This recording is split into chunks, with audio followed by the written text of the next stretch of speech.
So many debts are paid in money. Others wait years in the dark, patient and quiet, until the night they come walking up to your door in a worn coat, asking for almost nothing at all. Edward Hale did not know this yet. But he was about to learn it. It was late, and the house was too quiet, the way it always was now.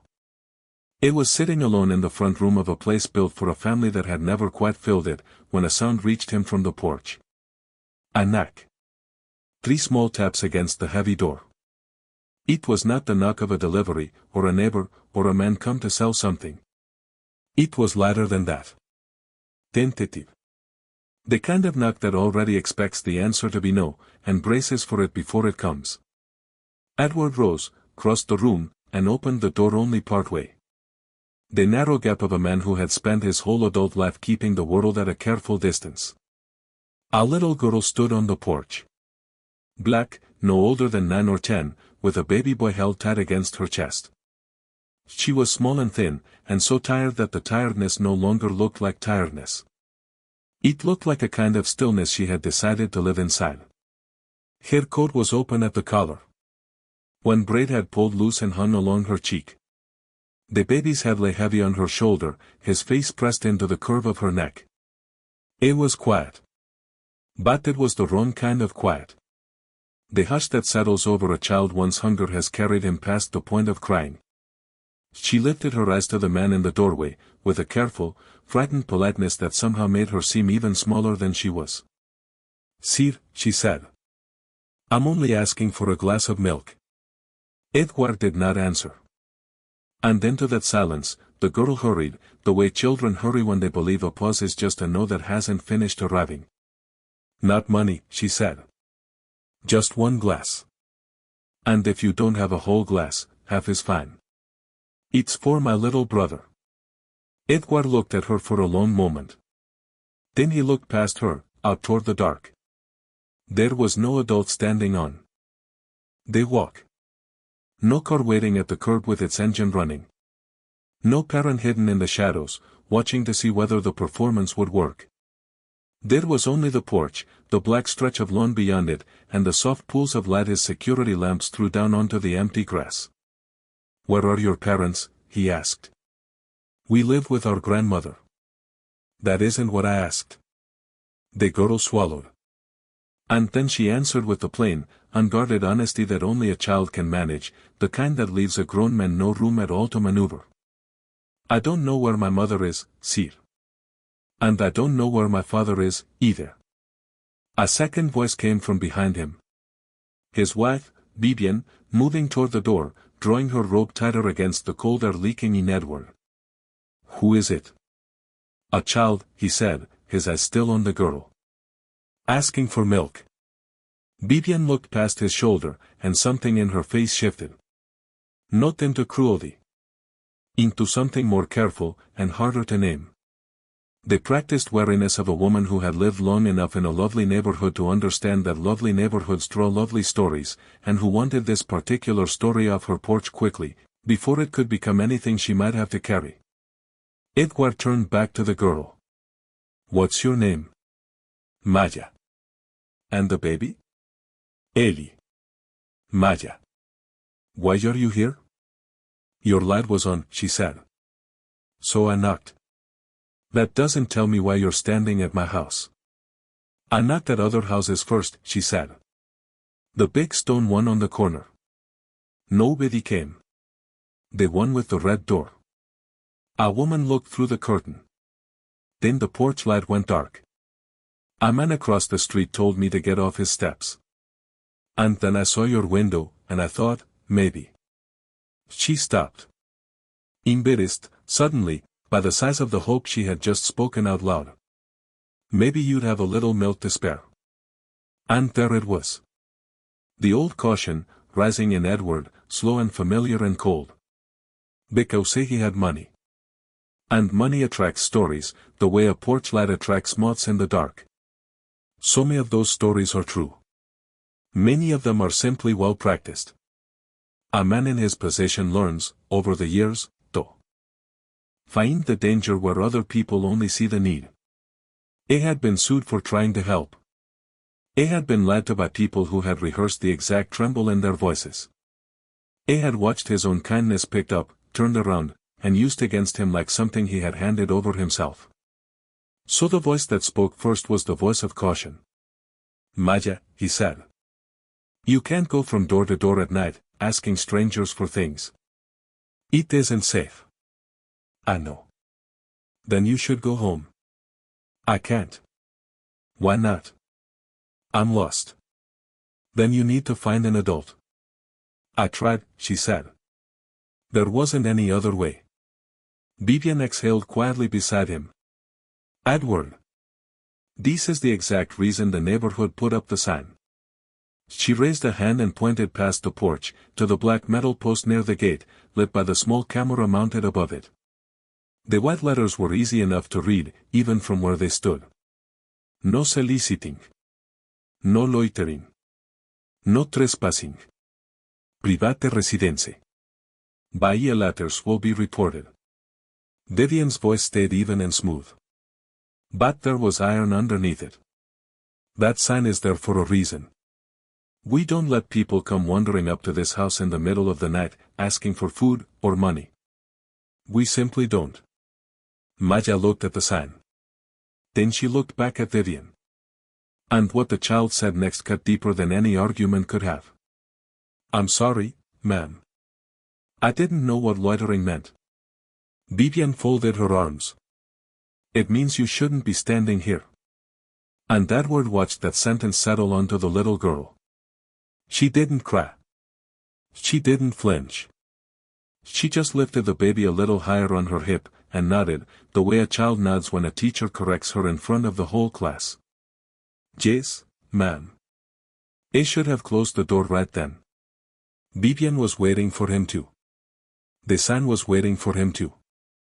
The whole guarded street, with its cameras and its gate codes and its quiet, unspoken agreements about who belonged, was waiting for him to. Instead, Edward asked one more question. Why aren't you with your grandmother? Maya's eyes came up fast. She's at the hospital. Which hospital? Mercy General. How did she get there? And now the words. Spilled out faster, with the breathless urgency of a child trying to make the grown-ups understand before they grow tired of listening and turn away. Mrs. Dunbar from upstairs was in our kitchen. She said Grandma got real sick. The ambulance already took her by the time I got home. It was late, the bus broke down, I had to walk part of the way from school. Mrs. Dunbar wrote everything down for me. She said to wait for her son to come drive us. But Ellie was hungry. And I thought I could find the hospital on my own. He had the paper. He followed the streets. But I don't know this side of town. And then I got lost. Something moved in Edward's face. Used barely. You have the paper? Maya hesitated.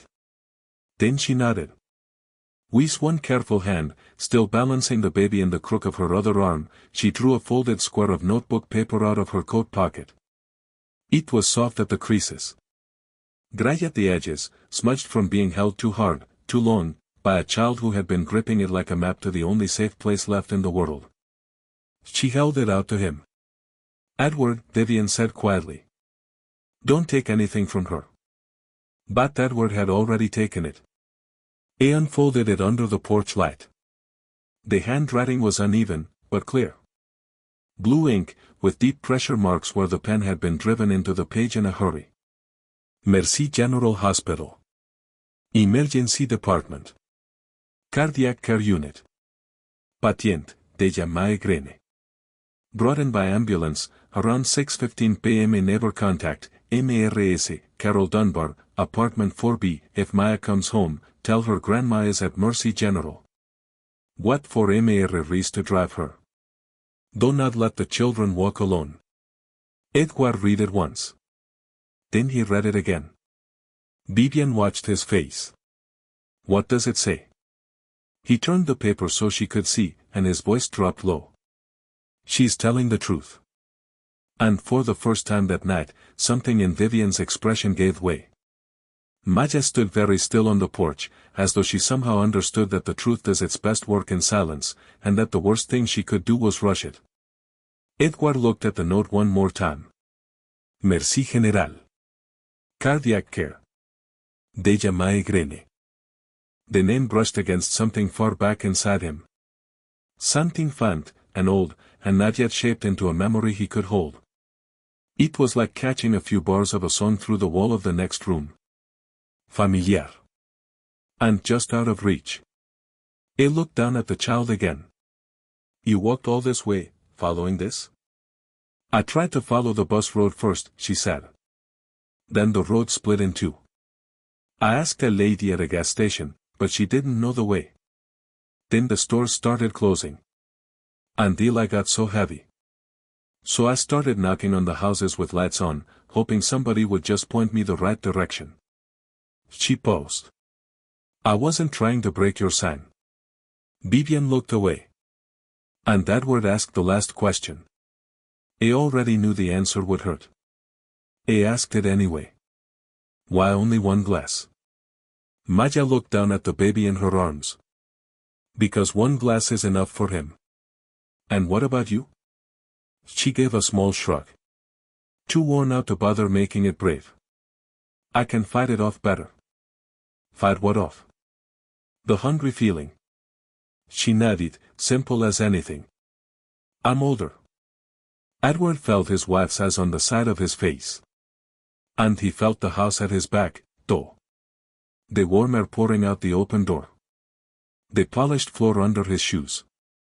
The refrigerator standing full in the kitchen, packed with food no one in that house would ever miss, so much of it that half a glass of milk had become, somewhere over the years, completely invisible to him. Vivian chose her words with care.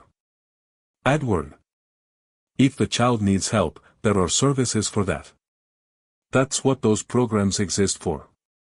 We can't just bring children into our home. Maya turned toward her at once. I don't need to stay, ma'am. I just need milk for Eli. And maybe someone to point me toward the hospital. He won't touch a thing. Edward folded the paper once, and closed it in his hand. Vivian, he said quietly. There's milk in the refrigerator. Her lips parted. But no words came. He turned back to the girl. Come inside. Maya didn't move. I'll just drink water, she said. Eli's the one who needs, I heard you, Edward said, gentler now. He'll have milk. And so. Will you? I don't have any money. I didn't ask for money. She studied his face, still searching for the trap that grown people usually keep hidden somewhere behind a kind word. Are you going to call someone to come take us away? No. And he meant it. He looked once at the sign by the gate. Then at the folded paper in his fist. Then at the girl on his porch, who had just apologized to him for being hungry. Vivian said his name one more time. A warning, a question, and a plea, all folded into two short syllables. Edward. It did not turn around. She's coming in. Maya stepped over the threshold the way some children learn to move through the whole world. Carefully. Apologizing with her shoulders. She held herself in so she wouldn't brush the wall, and watched her own feet so she wouldn't track anything across the floor. She moved like a child who had learned, early and hard, that adults will change their minds over the smallest things. The whole light fell full across her face, and up close, Edward saw it plainly. She wasn't sleepy. She was emptied out. There is a difference between the two, and he recognized it. Against her, the baby breathed slow and even, the milkless, soupless sleep of a child who has simply run out of the energy to be awake. Edward closed the door behind them. And for one strange, suspended moment, the four of them stood together in the bright entryway. The billionaire. His wife. The lost girl. And the small boy whose hunger had quietly steered every one of them into the same room. You're really going to drive them to mercy, General, Vivian said. It wasn't quite a question. Yes. Maya looked up at him. You know where it is? I do. Will they let me see Grandma? Edward glanced at the name on the note again. Deja Mae Grene. The faint bell rang a second time, a little clearer now, and still not loud enough to name. If she's there, he said, we'll find her. He led them toward the kitchen and told Maya she could sit. But she looked to Vivian first, asking with her eyes for a permission that no one had thought to offer her yet. Vivian still stood back, arms crossed, robe knotted tight at the waist. Note had softened her face, but only a little, and not nearly enough to call it welcome. She was a woman who believed in order. In rules. In systems that kept a life from sliding into chaos. And 2 lost children in her kitchen at midnight fit none of the systems she trusted. It's all right, Edward said. That stool, there. Maya climbed onto the edge of it with great effort, keeping Eli on her lap the whole way up. And then, without being asked, she tucked her legs so the baby's shoes wouldn't scuff the white cabinet beneath the counter. Edward noticed. And he pretended not to. Because there are kinds of dignity that only shrink when you point at them. It took a small saucepan down from the rack, poured in the milk, and set it over a low flame. The motion felt clumsy in his hands. Unpracticed. He could not remember the last time he had warmed milk for another living soul. Vivian moved in close beside him, dropping her voice. Edward. You need to call Mercy General before you do anything else. I will. Now. He glanced over at Maya. Let the boy drink first. She handed you a note. That doesn't mean we know the whole story. No, he agreed. But it means we know enough not to put a child back out in the dark. Her mouth tightened. She didn't argue. Maybe because there was no honest argument left to make. Instead she opened a cabinet and took down a clean mug, briskly, with a kind of busy impatience, as though usefulness might keep her from having to feel anything at all. Edward poured the warm milk and set the mug on the counter. Careful. It's warm. Maya touched the side of it first, testing the heat the way a grown woman would. Then she lifted it to Eli's lips. The baby drank in slow swallows, both small hands wrapped around the mug, though it was plain that Maya carried most of its weight. His eyelids fluttered. A little color crept back into his cheeks. Edward watched in silence. After a few mouthfuls, Maya tried to take the cup away. He can have more, Edward said. He already had some. There's a whole carton. She looked at him as if she couldn't decide whether he was telling the truth, or laying a trap. Grandma says don't ever take more than you need. And what do you need? She looked down at her brother. For him to stop being hungry. And you? I already told you. He can wait. Vivian turned her face away. A small movement. But Edward caught it. So many answers make it very hard to keep being practical. He opened the refrigerator again. He took out a tub of soup, sliced turkey, a wedge of cheese, the bowl of berries Vivian kept for her mornings. He poured the soup into a pot and laid bread out on a plate. Maya watched the food pile up with rising alarm. That's too much, she said. It's just food. I didn't ask for food. No. You asked for milk. I'm adding soup. I don't know if Grandma can pay you back for all that. Edward stopped, his hand on the handle of the pot. Nobody is asking your grandmother to pay for soup, he said. Maya dropped her eyes. She doesn't like to owe people. That makes 2 of us. Vivian's head turned sharply, as if the answer had come from a corner of her husband she hadn't expected to meet tonight. Edward ignored the look and stirred the pot. What happened when you got home from school? He asked, keeping his voice flat and even, so the question wouldn't feel like a trap snapping shut. Mrs. Dunbar was in our kitchen. She had her coat on, and she was holding Grandma's purse. He thought Grandma had gone to the store.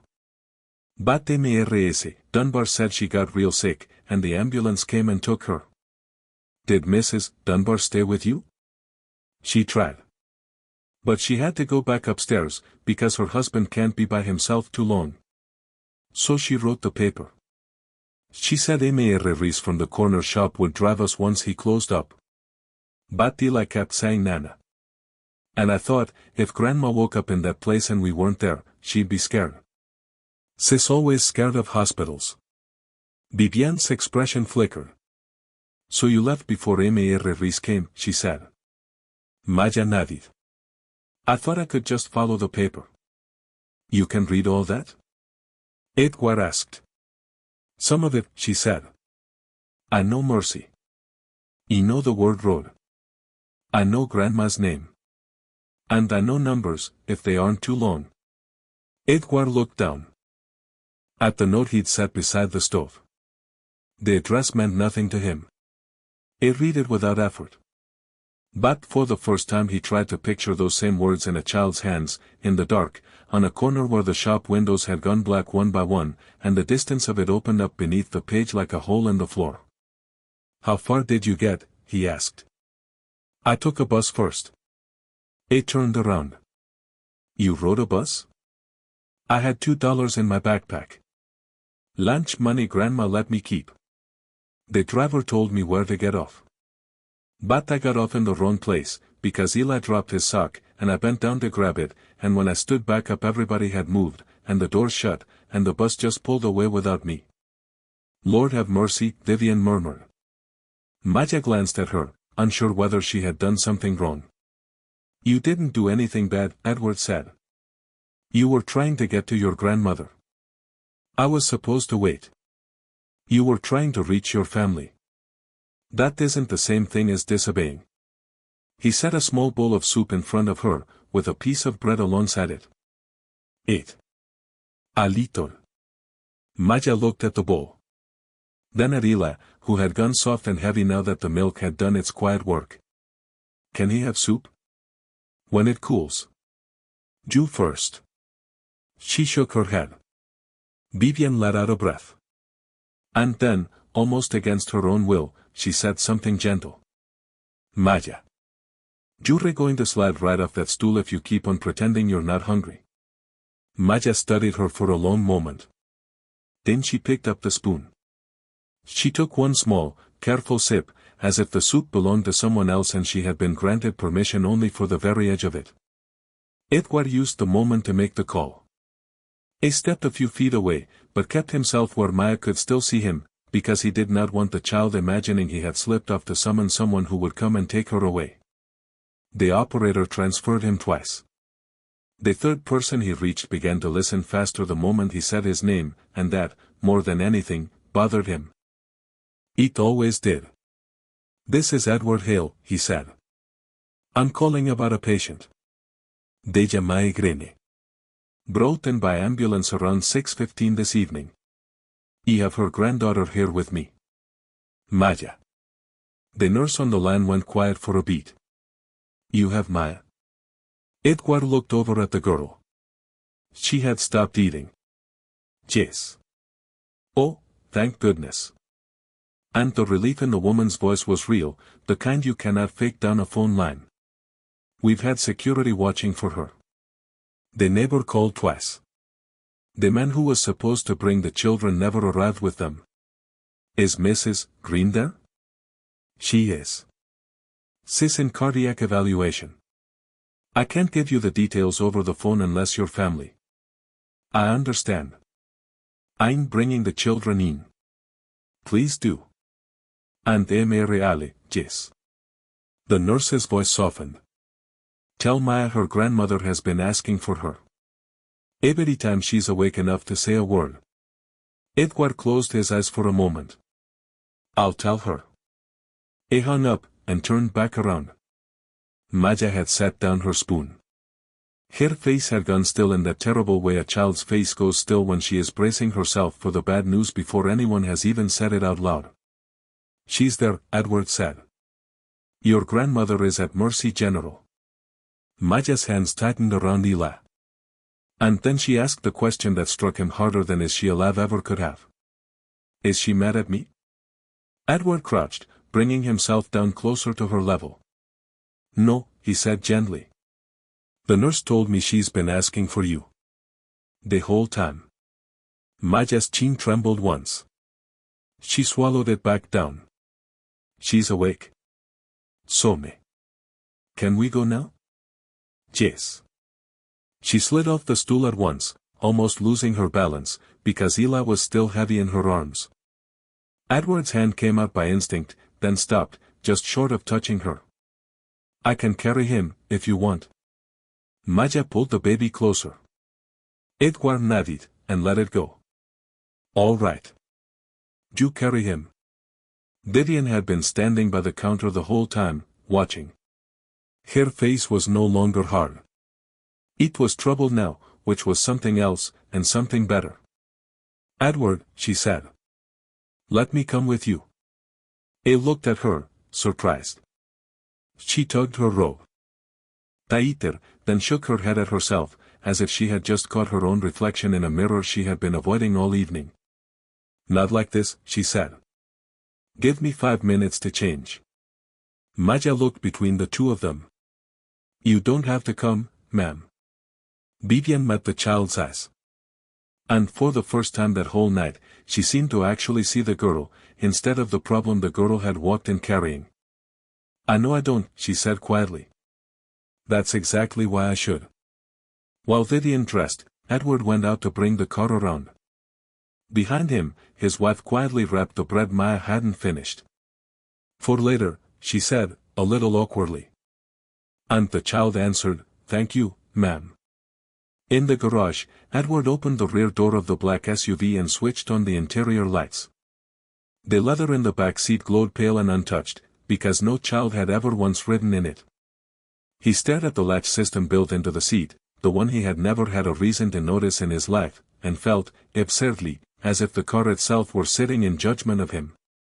Vivian came out with a coat thrown over her clothes and her hair pulled back.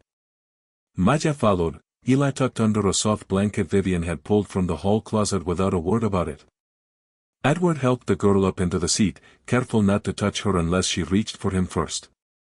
Vivian climbed in beside her, but left a small space between them, offering her presence without pressing it on the child. It was the first truly wise thing she had done all night. As the SUV rolled out of the garage, the headlights swept across the sign by the gate. No soliciting. No loitering. No trespassing. Edward watched it slide past in the mirror and disappear into the dark behind them. I said nothing. In the back seat, Maya whispered to the baby. We're going to see Nana now. Merci General was 20 minutes away. Edward knew the route by heart, because his company made deliveries there twice a week. He had toured its wards. He had shaken the hand of its board chairman and signed a check large enough to have his own name set in brass on a wall beside the new surgical suite.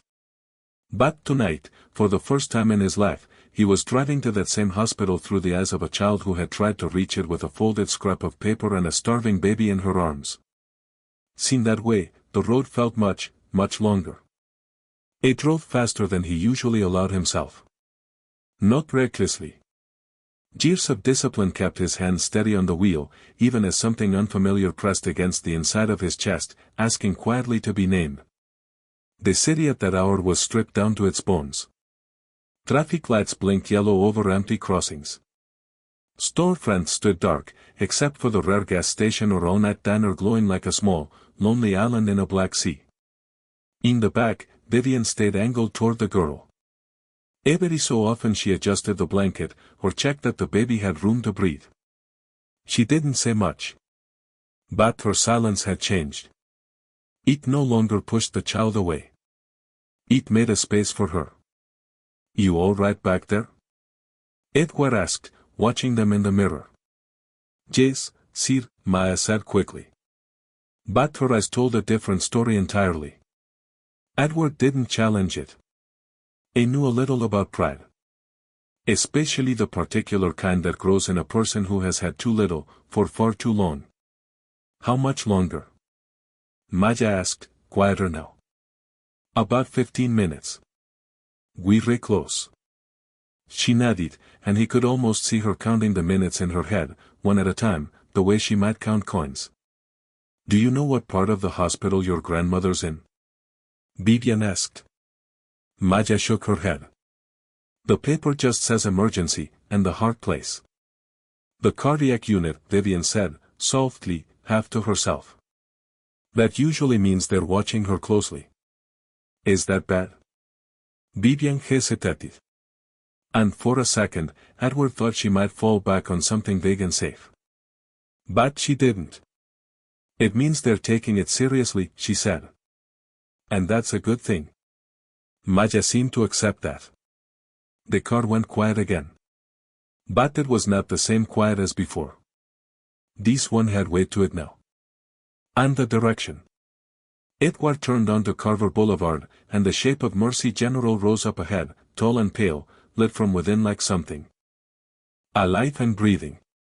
The emergency entrance glowed beneath a wide awning. Ambulances pulled in and out.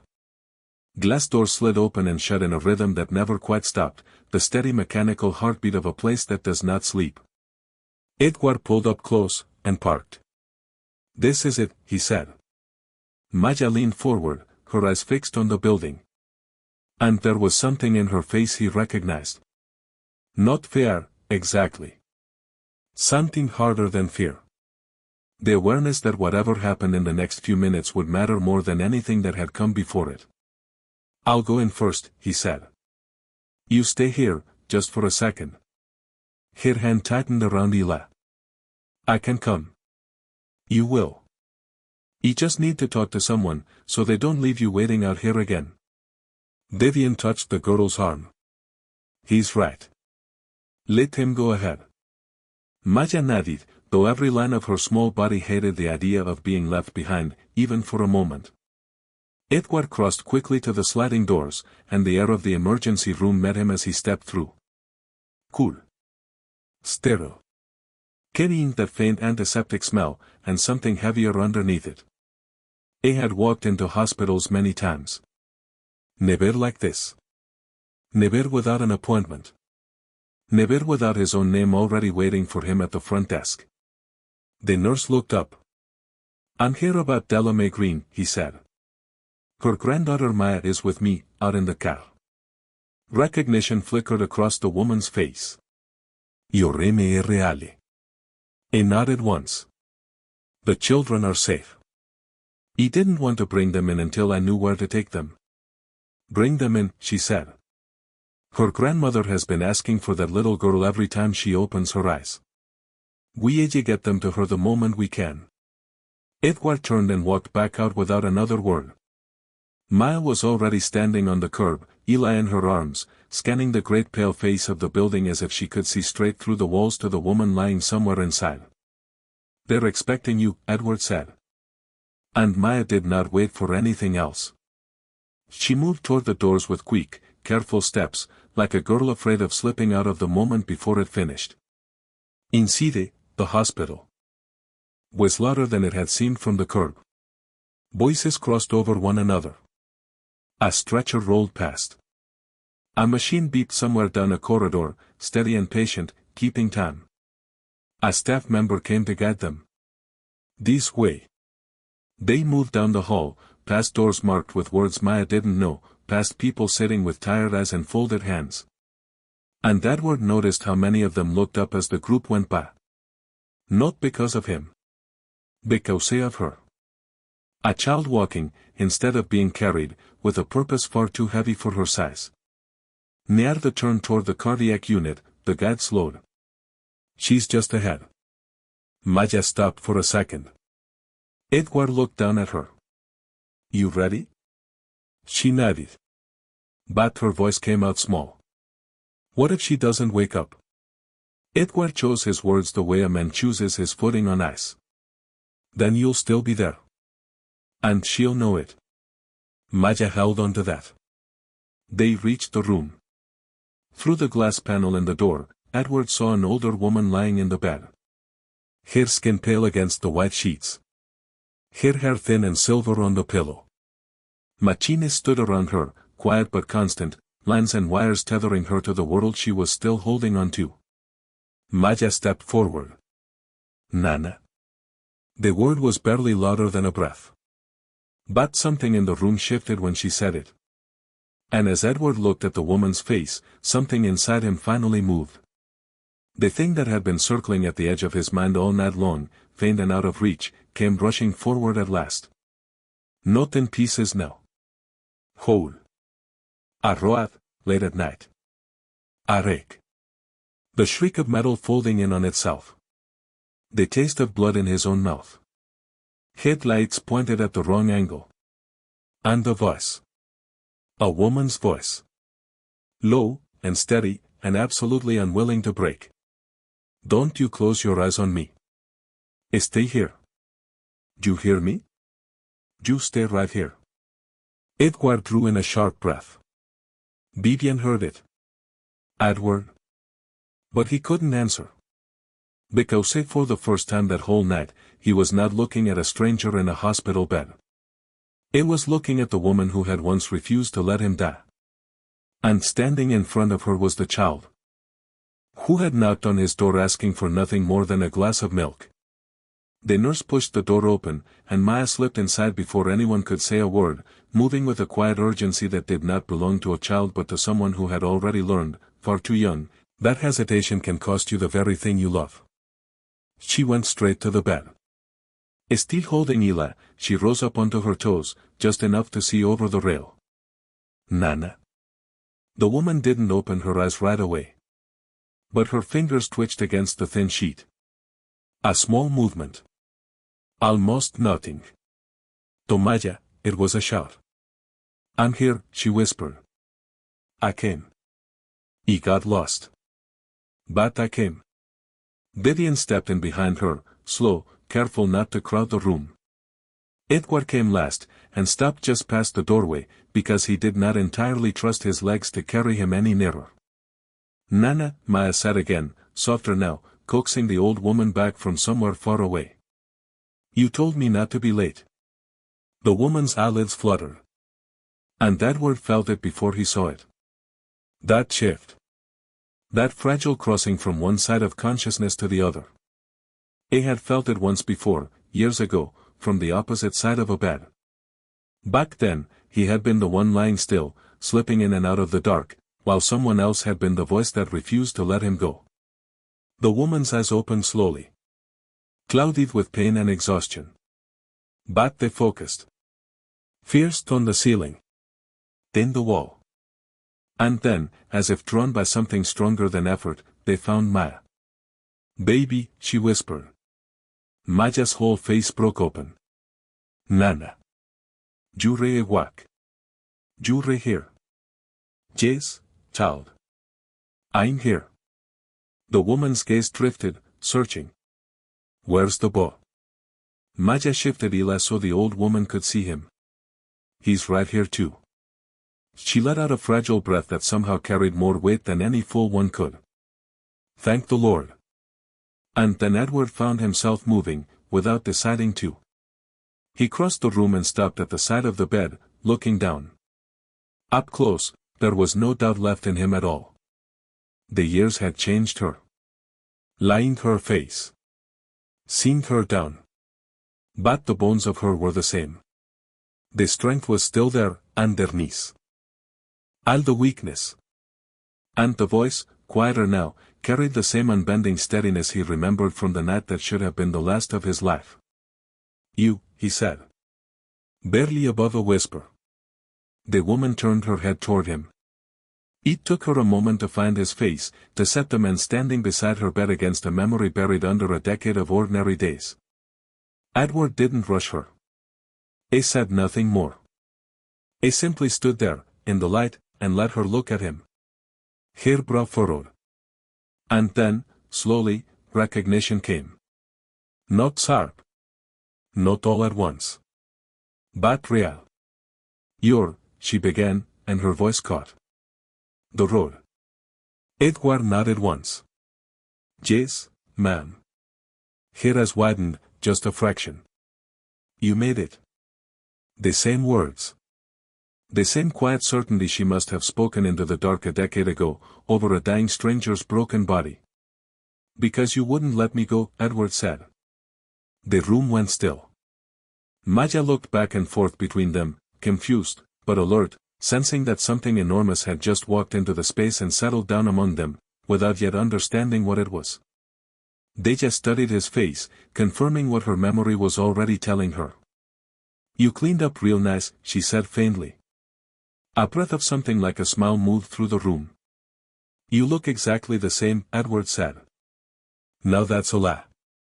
"Yes, ma'am. It is." Maya tugged at her grandmother's sleeve. "Nana. You know him?" Deja's eyes came back to the child. "I do," she said. "I met this man once. A long time ago on a very bad night." Edward leaned closer. "You pulled me out of a car 10 years ago," he said. "Out on the old service road, behind this very hospital. You stayed with me until the ambulance came. You held my head off the gravel, and you would not let me fall asleep." Deja's expression softened with the memory. "You were bleeding bad," she murmured. "I remember it. He told you to keep your eyes open, and you went and shut them anyway." She shook her head, the faintest motion. "I never figured you'd remember some old woman kneeling in the dark." "I never forgot you," Edward said. And then, more honestly than he had meant to, "I just never found you in time to say thank you." Deja looked at Maya. Then at the baby. Then back up at the man she had once kept alive on the cold shoulder of a road. "Well," she said. "Seems you found me now." The words landed gently. But underneath them was something far heavier than the moment itself. Something about timing. About the way certain things have a habit of circling back, and arriving exactly when they are needed most. "Nana," Maya said quietly. "We got milk." Deja blinked. "Milk." Eli was hungry. "So I went out to find some." He knocked on a lot of doors. "And then I found his house." She nodded toward Edward. "He gave us milk, and soup, and then he drove us all the way here, to you." Della's gaze returned to Edward, and something in her face shifted. Not surprise. Not even gratitude, exactly. Something quieter than either. The recognition of a thing long out of balance, beginning at last to settle back level. "You didn't have to do all that," she said. Edward shook his head slowly. "Yes, ma'am," he said. "I did." A nurse stepped in to check the monitor, and her face was kind but careful. "We'll need to limit visitors now," she said. "She's stable. But her heart's under a lot of strain. She needs rest." Maya nodded at once, the way she nodded at every instruction, as if obedience were the one thing she could always offer the world. But she didn't let go of her grandmother's hand right away. Della's thin fingers curled weakly around the girl's. "You stay close," she murmured. "I will. Don't go wandering off again." "I won't, Nana." And this time, the words weren't only obedience. They were a promise. Out in the corridor, the doctor found them. It was somewhere in his late 40s, tired but sharp-eyed, a man who had clearly spent too many nights in rooms like these and had learned to carry urgency without ever letting it spill over into panic. "Mr. I'm Dr. Mercer." He glanced at the tablet in his hand, then back up. "Mrs. Green is in a fragile state. We're still running tests. But it looks as though she suffered a serious cardiac event tonight, and there may be conditions underneath it that we need to examine more closely." "Is she going to be all right?" Maya asked, very quietly. Dr. Mercer crouched, bringing himself to her level. "We're doing everything we can. And she's strong. That helps." Maya held onto the word strong as if it were something solid she could stand on. The doctor straightened and turned back to Edward. "We'll need to move her to a monitored unit soon. More tests. Possibly a procedure, depending on what we find." And Edward understood what the man was not quite saying out loud. There would be costs. Hospitals do not run on kindness. They run on systems. Billing codes. Insurance approvals. Decisions made far from the bedside, by people who will never once see the patient's face. "Does she have coverage?" Edward asked. The doctor hesitated, just long enough to answer the question without speaking it. There are some gaps in her file. What does that mean? Vivian asked. And this time her crossed arms held concern, not impatience.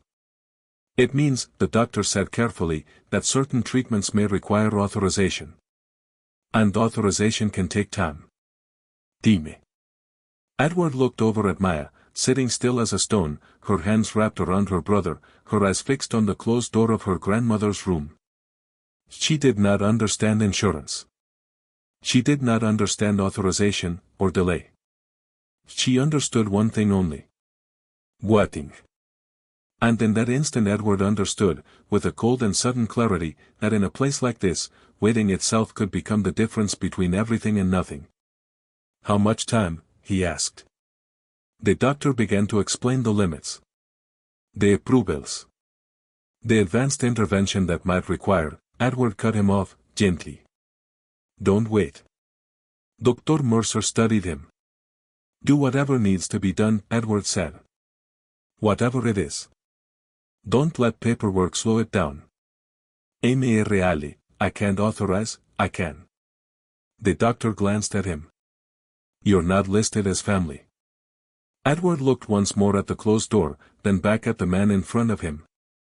I'm the reason she lived long enough to need treatment, he said. It wasn't quite accurate. But it wasn't wrong, either. He reached into his coat, drew out a card, and handed it over. Call whoever you need to call.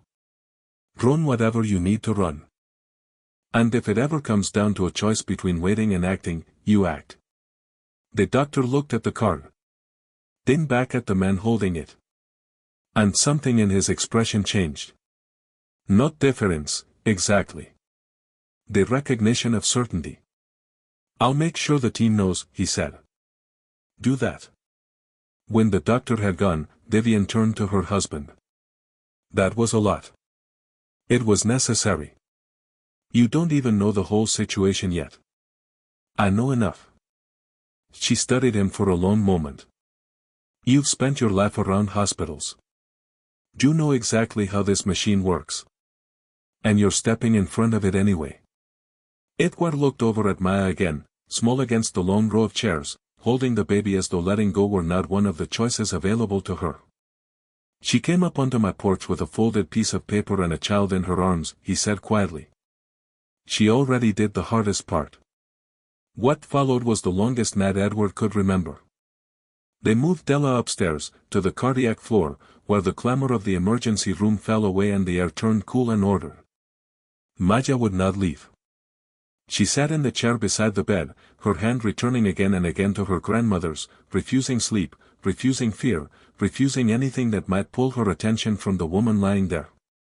And somewhere in those small hours, Vivian crossed a line she had not planned to cross. She sat down beside the girl. She unwrapped the bread she had carried from the house. You never finished this, she said. And Maya, after a long pause, took a piece. It was a small thing. But Edward watched it happen, and he understood that something inside his wife had quietly turned, and was not going to turn back. He leaned against the wall, arms folded, and let the truth of it settle over him at last. 10 years ago, a woman with no reason to stop had knelt on a dark road beside a dying stranger and refused to let him slip away. Tonight her granddaughter had knocked on his door and asked for half a glass of milk. Some debts do not arrive with an invoice. Some debts come back to you wearing a child's worn coat. And this one was not going to be delayed, denied, or left. Sitting in a chair outside a closed door. By morning, the cardiologist had a name and a plan. Dr. Solomon. He laid it out plainly. A serious blockage, years in the making. A procedure that carried risk, but far less risk than doing nothing at all. You should do it, Nana, Maya said. Deja gave the faintest smile. You always this bossy? Yes, ma'am. That drew the smallest sound of laughter from Vivian. The first of the whole long night. We'd like to proceed today, the doctor said. The sooner, the better. Do it, Edward said. We'll need consent.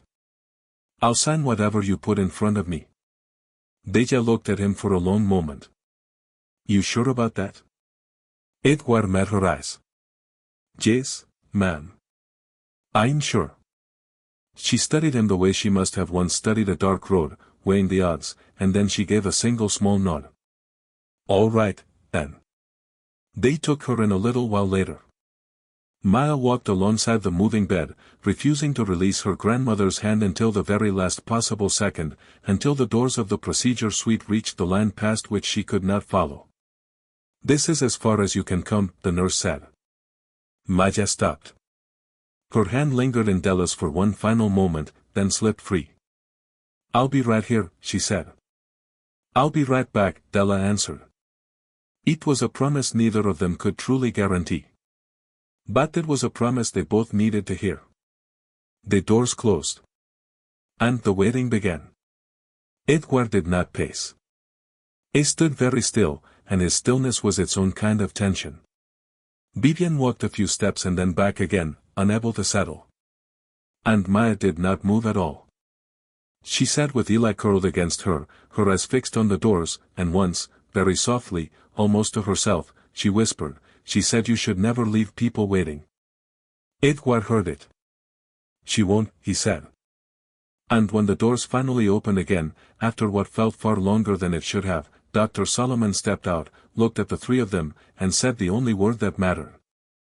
The procedure went well. The tension in the hallway broke. Not loudly. Not all at once. But it broke.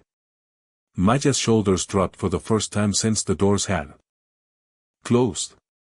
She let out a long, held breath. She's okay. She's stable. We were able to clear the blockage. She and need time to recover. But this was the right step, and we took it in time. Maya nodded, accepting every word without needing any more. And as they stood there, outside the doors that had held everything in the balance only minutes before, Edward understood something with absolute clarity. The hardest part was not over. But the direction was set.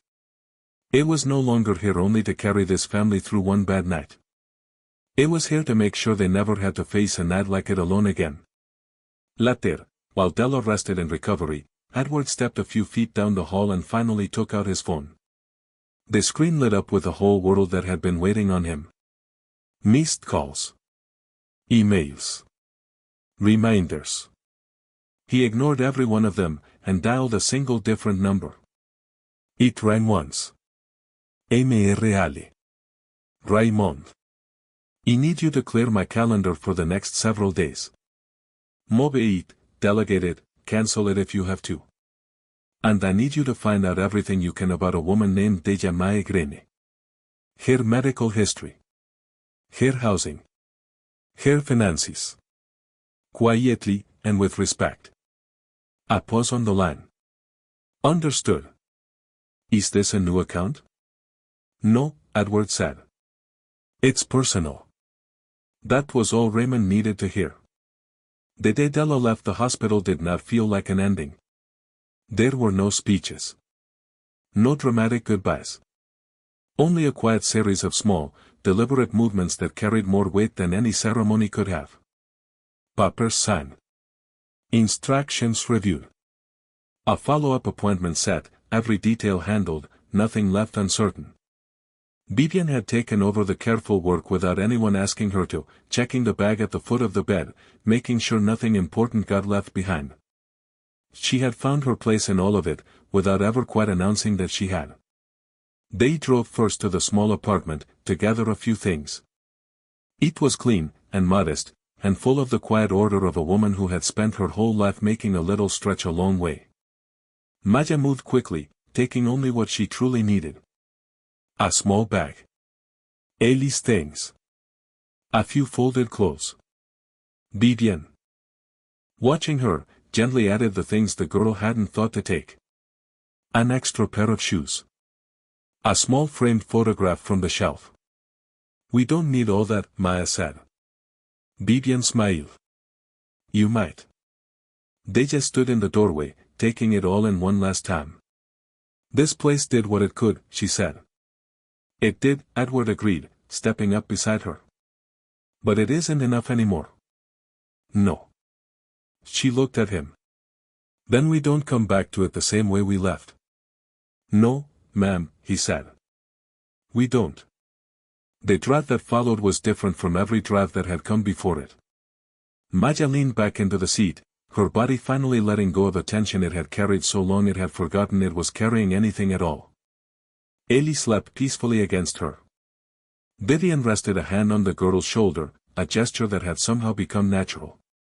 After a while, Maya spoke. Mr. Yes.